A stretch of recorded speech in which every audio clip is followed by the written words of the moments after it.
Olá, esse é o programa Academia em Debate do Centro Presbiteriano de Pós-Graduação Andrew Jumper. Estamos mais uma vez aqui no nosso estúdio para tratar de temas que são motivo de debate na academia. Algumas pessoas pensam que o objetivo do programa é promover o debate entre convidados. Não é esse o nosso objetivo. Nós convidamos especialistas em diversas áreas para tratar ou para dialogar, conversar sobre temas que estão sendo debatidos na academia teológica, na academia secular, enfim, assuntos que são do interesse geral, do público em geral. E o assunto de hoje, com certeza, se encaixa nisso. A origem do mal. O mal existe, é uma realidade, nós sabemos disso, mas de onde ele vem? Por que é que ele existe? É incompatível a presença do mal no universo quando existe um Deus que governa esse universo? E para falar desse assunto, discutir esse assunto, debater esse assunto, estão conosco dois professores do Centro de Pós-Graduação Andrew Jumper, Dr. Heber Carlos de Campos, que é doutor em Teologia Histórica, e Dr. Leandro Antônio de Lima, que é doutor em Letras. Muito bem-vindo, professores, para discutir esse tema tão complicado, não é? Um dos argumentos que é usado contra a existência de Deus, geralmente pelos ateus, é mais ou menos o seguinte: é impossível admitir a existência de um Deus que seja todo-poderoso e bom, que se cala, se omite ou fica impotente diante da realidade do mal no mundo. O mal existe, o mal está aí no mundo, traz sofrimento, dor, morte, desgraça. Se Deus é Deus, conforme o cristianismo diz, por que o mal existe, professor Leandro? O argumento só tem valor quando as pessoas não entendem quem é Deus, né? Que Deus é esse. Então, a concepção popular de Deus não, muitas vezes, quase nunca está de acordo com o que a Escritura revela a respeito de Deus. A solução para o enigma está em perguntar se Deus tem um propósito, se Deus tem uma razão para que o mal exista, né? E justamente a Bíblia nos dá essas razões. Deus permite a existência do mal, ele decreta inclusive a existência dele, embora mesmo decretando Deus não pode ser considerado o criador ou o autor do mal, mas Deus sim decreta a existência do mal porque ele tem um propósito com a existência do mal, que em última instância é revelar sua glória, revelar seu poder, sua grandeza, sua bondade, sua majestade. O mal, nesse sentido, é útil para revelar os atributos de Deus. Professor Heber, isso não torna Deus egoísta? Por que Deus permitiria o mal, sofrimento das suas criaturas, só para mostrar quem ele é? Essa pergunta, que é uma boa pergunta, ela normalmente acha que Deus tem que ser nivelado à nossa situação. Esquece de que Deus está numa categoria diferenciada da nossa.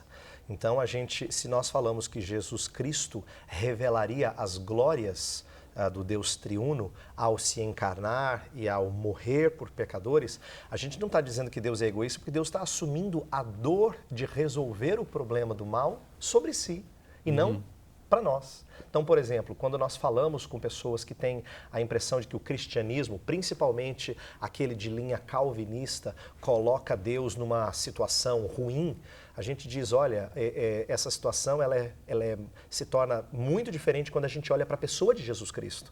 Ele é o Deus que não nos ensina a vencer o mal. Ele é quem vence o mal em favor daqueles que creem nele. Uma das soluções, professor Leandro, que estão aí presentes no meio evangélico para resolver essa questão do mal é a chamada teologia relacional ou teísmo aberto, que para livrar, desculpa a expressão, para livrar a cara de Deus, dizem assim: Deus não sabia, por exemplo, que Adão e Eva iriam cair, Deus não sabia com antecedência que determinadas catástrofes haveriam de acontecer, porque Deus não conhece o futuro está em construção. Então Deus não pode ser responsabilizado pelo mal. O mal ele é resultado das ações humanas e das escolhas humanas. Deus não pode nem prevê-las e muito menos impedi-las. Então Então, essa resposta chamada de teísmo aberto, teologia relacional, ela é compatível com o cristianismo? Ela está correta? Podemos aceitar isso?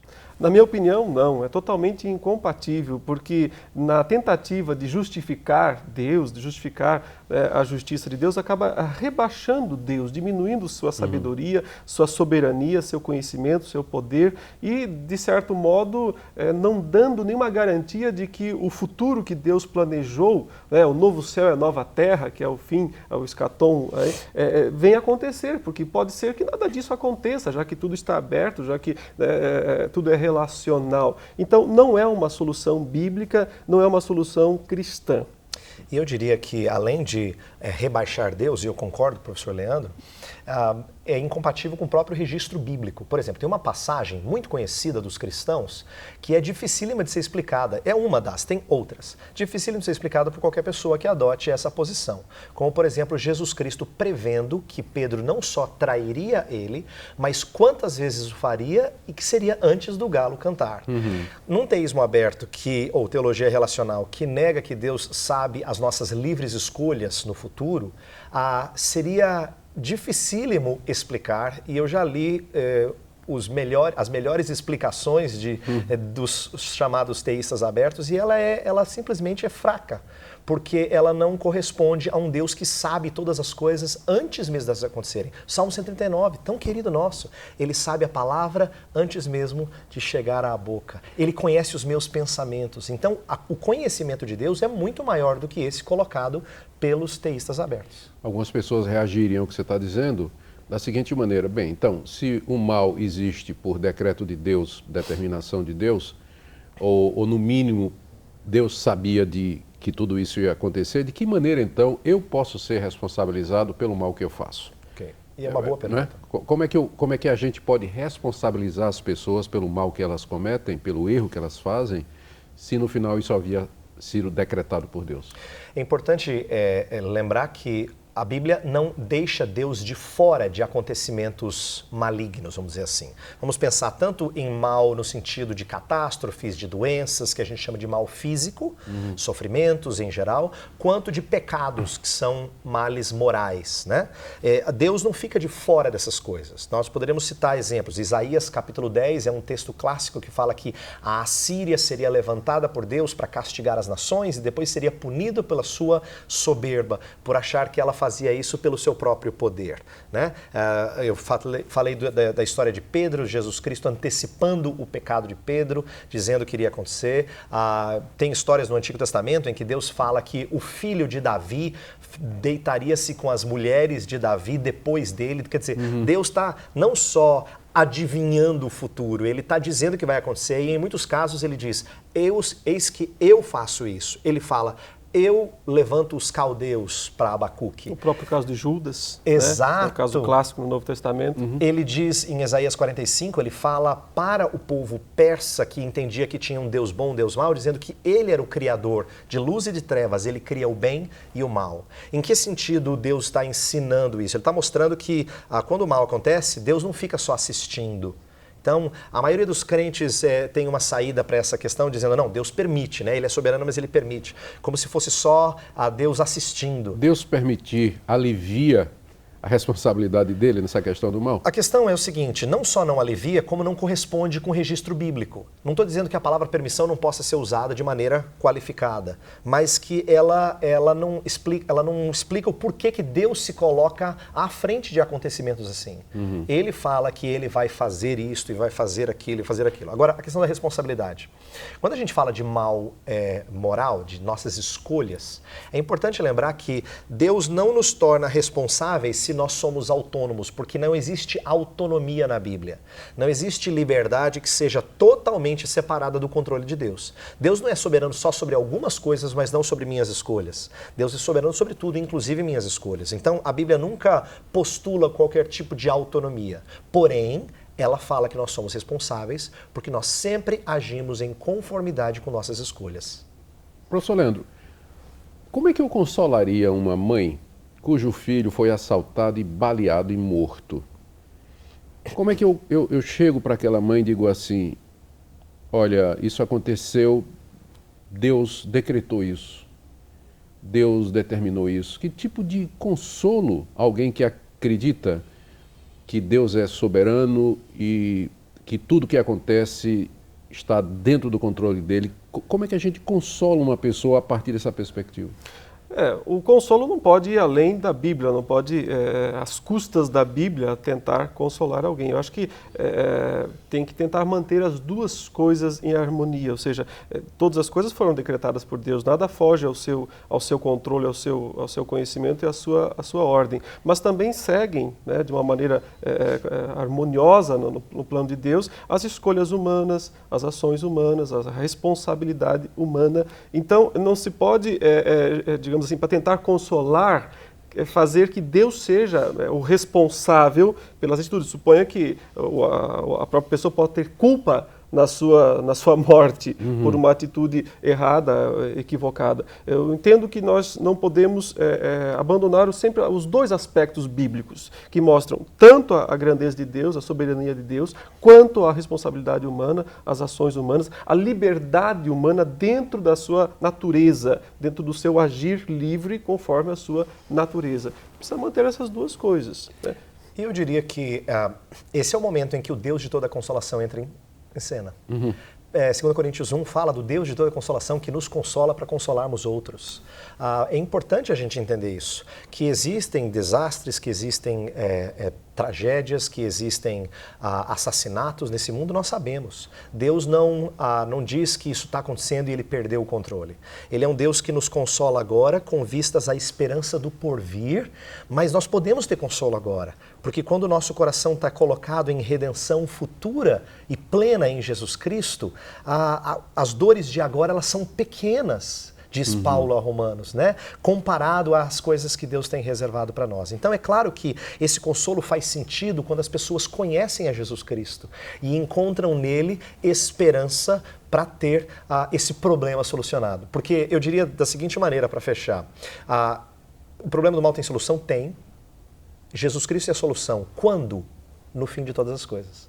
A melhor das respostas ao problema do mal, sem dúvida, é escatológica, é visando o fim.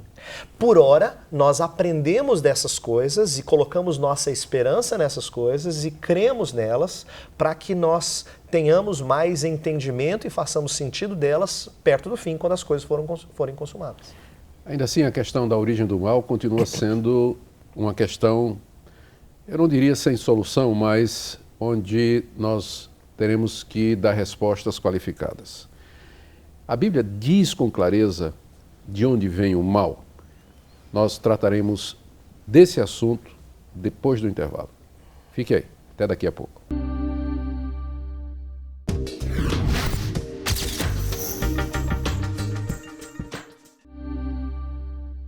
Este é o programa Academia em Debate, hoje conversando sobre a origem do mal, o problema do mal, com os professores Leandro Lima e Heber Carlos de Campos Júnior, ambos professores na área de Teologia do Centro Presbiteriano de Pós-Graduação Andrew Jumper. Origem do mal. O que a gente pode saber? A Bíblia é clara de onde o mal se originou. Se Deus é Deus, se Ele é santo, se Ele é justo, se Ele é perfeito, se Ele ama a verdade, se Ele aborrece o pecado, odeia a injustiça. De onde vem o mal, professor Heber? É mais fácil nós respondermos de onde vem o mal na esfera humana, porque a Bíblia é um livro que revela a história da humanidade para seres humanos lerem e conhecerem. Então, nós temos mais detalhes sobre como é que o pecado entrou no mundo. E podemos falar, dentro de limitações, um pouco mais sobre isso. O que a gente tem pouquíssima evidência bíblica para falar, e normalmente é onde os cristãos têm mais curiosidade, é como é que o mal surge na esfera angelical. Né? Como é que o mal surge com Satanás, então a história de Lúcifer, queda, tarará, e os anjos caídos, da qual a Bíblia fala disso. Como é que isso acontece? Então, a Bíblia revela pouquíssimo sobre isso. E um princípio que eu tenho adotado, quando as pessoas levantam essa pergunta, é dizer assim, olha, nem toda a sua curiosidade vai ser satisfeita. Porque Deus quer que a gente saiba apenas aquilo que a Bíblia nos revela. E não tem muita coisa sobre aquilo que você quer saber. Então, o que a gente pode falar, eu acho que é interessante nós falarmos. A Bíblia apresenta um ser que caiu por conta de orgulho, né? 1 Timóteo 3,6 fala da soberba, que foi a razão da queda Você está falando do de diabo. Satanás. Isso, do diabo. Fala de anjos caídos. O professor Leandro pode expandir nisso aí, mas não dá muitos detalhes sobre isso. A gente sabe que a criação de Deus toda foi boa e que assim como Adão foi criado bom e caiu, nós entendemos que anjos foram criados bons e caíram. Como explicar isso? Aí entra nas dificuldades da teologia. Mas eu fecharia essa minha resposta dizendo que crentes não terão todas as suas curiosidades satisfeitas e que é importante a gente focar naquilo que a Bíblia destaca. Então eu prefiro conversar sobre as coisas do mal na esfera humana. Porque na esfera angelical nós vamos dizer, há muito pouco. Não sei o que o professor Leandro diria além disso. Eu creio que a gente falou agora há pouco sobre o teísmo aberto, que é uma espécie de uma solução racional, uma tentativa de isentar Deus da responsabilidade, mas decepando a soberania de Deus, o poder, a onipotência de Deus. Por outro lado, também se faz isso, uma tentativa racional de explicar, dizendo, Deus é o autor, Deus é o criador. Então, nesse sentido, Deus é uma resposta simplista. Né? E que a Bíblia não dá desta maneira. Como foi dito anteriormente, o professor deixou isso claro de uma forma muito boa, nós não podemos isentar Deus de nada. Deus está envolvido em todas as coisas que acontecem. Não cai um fio de cabelo, né, sem que Deus permita, um pardal não cai em terra sem que Deus permita. Então, Deus está envolvido em todas as coisas com sua soberania, com sua grandeza, com seu poder, com sua onipotência. Porém, é ir além da Bíblia, tentar dizer, tentar definir precisamente, sim, Deus criou o mal, sim, Deus é o autor do mal, ou dizer, não, Deus não tem nada a ver com isso, Deus simplesmente cruza os braços e deixa a coisa rolar. Parece ser uma atitude incompreensível a muitas pessoas que querem ou a solução, isso ou aquilo, mas eu entendo que nós nos mantemos dentro do campo bíblico quando nós fazemos isso, porque é isso que a Bíblia faz. Uma das acusações que é feita a essa posição é que a gente então se conforma em defender um círculo quadrado. Manter juntas duas posições que são aparentemente ou logicamente incompatíveis. Um Deus que é bom, justo, verdadeiro e santo, e por outro, a existência do mal no universo. Como é que a gente responde à acusação do círculo quadrado?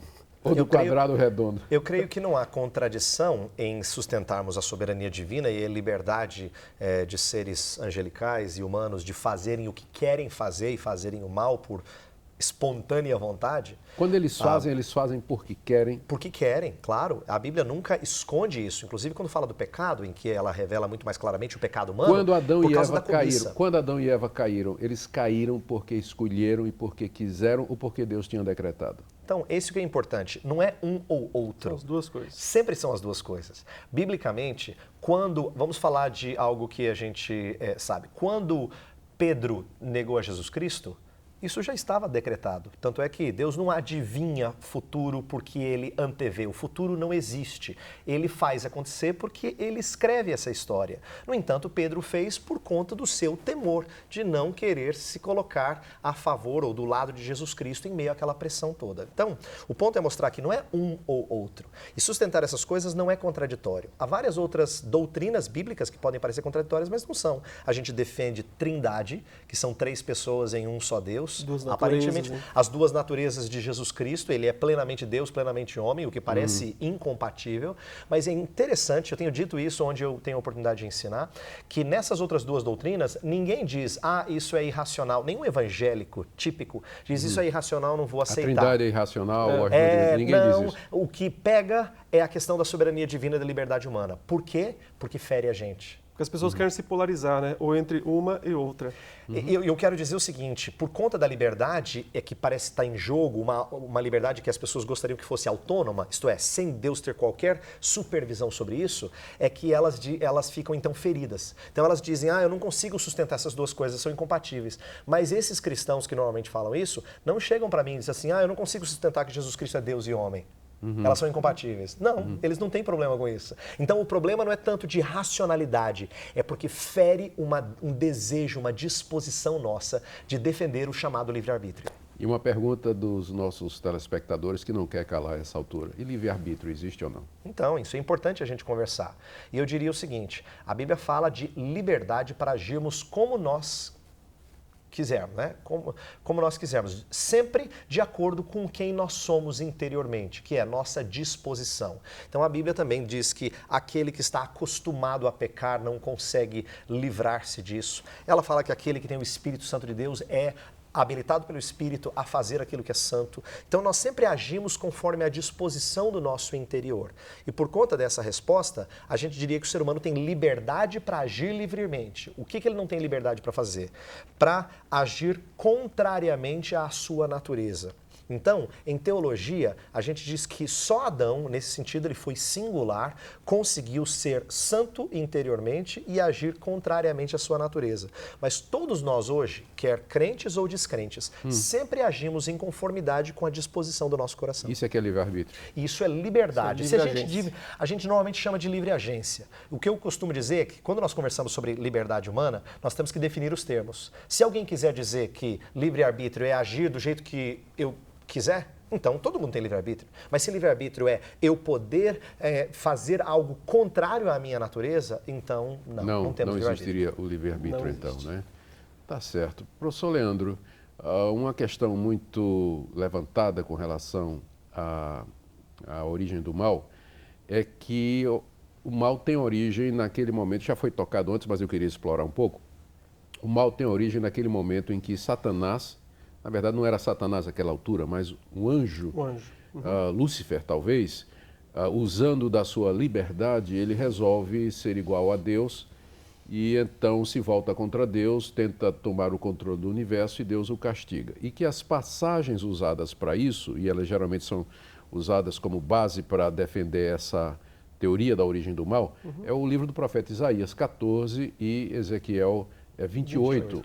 Que falam respectivamente, eu não sei agora a sequência, Babilônia, no 14, Babilônia e depois Tiro. do rei de Tiro, não é? Isso. E ali lendo aquelas duas profecias, de como aqueles reis se exaltaram e se engrandeceram e quiseram passar dos seus limites, dá a impressão de que a referência é além da pessoa humana dos reis.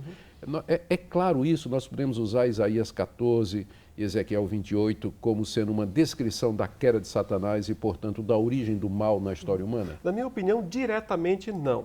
Inclusive é da passagem de Isaías 14 que vinha a palavra Lúcifer, né? Como caíste do céu, ó estrela da manhã, filho da alva. Não aparece no hebraico a palavra Lúcifer, ela é uma tradução do latim. O latim usou a palavra Lúcifer para traduzir estrela da alva, né? E por isso que se pensa que o nome de Satanás seja Lúcifer. Mas a Bíblia não fala isso, isso vem do latim, uma tradução feita por Jerônimo. Se Satanás tem nome, é Satanás, é diabo, são títulos na verdade. Eu penso que prioritariamente, Isaías 14 e Ezequiel 28 estão descrevendo a soberba e a queda daqueles dois reis, Babilônia e Tiro. No entanto, em algum ponto isso parece ultrapassar mesmo o que se pode aplicar a um homem, a um ser humano. Então eu vejo esses dois personagens, o rei de Babilônia e o rei de Tiro, como uma espécie de tipo de Satanás. Eles são representantes. Em alguma medida eles espelham as intenções perversas de Satanás. Então esses textos, em alguma medida, podem estar fazendo menção à queda moral de Satanás, que, no meu entendimento, deve ter acontecido entre Gênesis 1, 31 e Gênesis 3, né? Porque você finaliza o capítulo 1 dizendo que Deus viu que tudo era muito bom, muito bom. Então parece não haver ainda ali, né? A próxima cena é a serpente no jardim. Exatamente. Então, em algum momento entre esses dois atos, há essa queda de Satanás, a queda moral, a queda como que se torna um ser pecaminoso, um ser pecador. E aí, logicamente, isso eu penso, é uma mera exposição, tem alguma coisa a ver com o ser humano que Deus criou, à imagem e semelhança de Deus. Caminhando para a última pergunta. O problema do mal é um problema só do cristianismo, Dr. Weber? Eu creio que não. E eu digo por quê. Todas as pessoas... Os evolucionistas e os ateus também tem problema para explicar o mal? Claro que tem. Vou dar um exemplo. Eles podem explicar que as coisas acontecem por mera força da natureza. O problema é que eles têm problema... os apologetas falam que a gente facilmente vira a mesa dizendo que eles têm o problema do bem. Se os evolucionistas explicam como as coisas são, eles não têm como explicar como as coisas devem ser. Filosoficamente, há um problema insolúvel. Você não consegue ir do ser para o dever. Isso é conhecido na história da filosofia. E os naturalistas, então, eles não têm condições de colocar isso. Os evolucionistas, por quê? Porque eles podem querer descrever como as coisas são, mas eles não têm padrão de moralidade. Então, uma das áreas mais fracas da cosmovisão deles, da perspectiva de vida, é mostrar qual é o fundamento da moralidade. Então, olha que curioso. E, inconsistentemente, eles usam os padrões cristãos de bem e mal para acusar o Deus de ser mal e, portanto, inexistente ou não ser bom. Então, eles usam capital emprestado, a gente diria. Eles tomam algo que é do cristianismo, entendimento de bem e mal, para aplicar o que, na verdade, não tem fundamento na própria perspectiva deles. Agora, eles têm que falar alguma coisa para quem está sofrendo. Então, é um problema para todo mundo. Todo mundo tem que explicar algumas coisas. E olha que interessante, vou dar duas respostas rápidas. Tem aqueles que negam a existência do mal. São normalmente aquelas filosofias e religiões orientais que falam que mal é ilusão. Como o budismo, por exemplo. Exatamente. Então, o Zen budismo, ele vai colocar essa ideia de ilusão e você tem que superar o que é bastante, denigre bastante o ser humano. Vou dizer como. Imagina falar para uma mãe que acabou de perder um filho assassinado, como a gente colocou isso, dizendo assim, olha, essa sua dor é ilusória. Por que ela é bastante...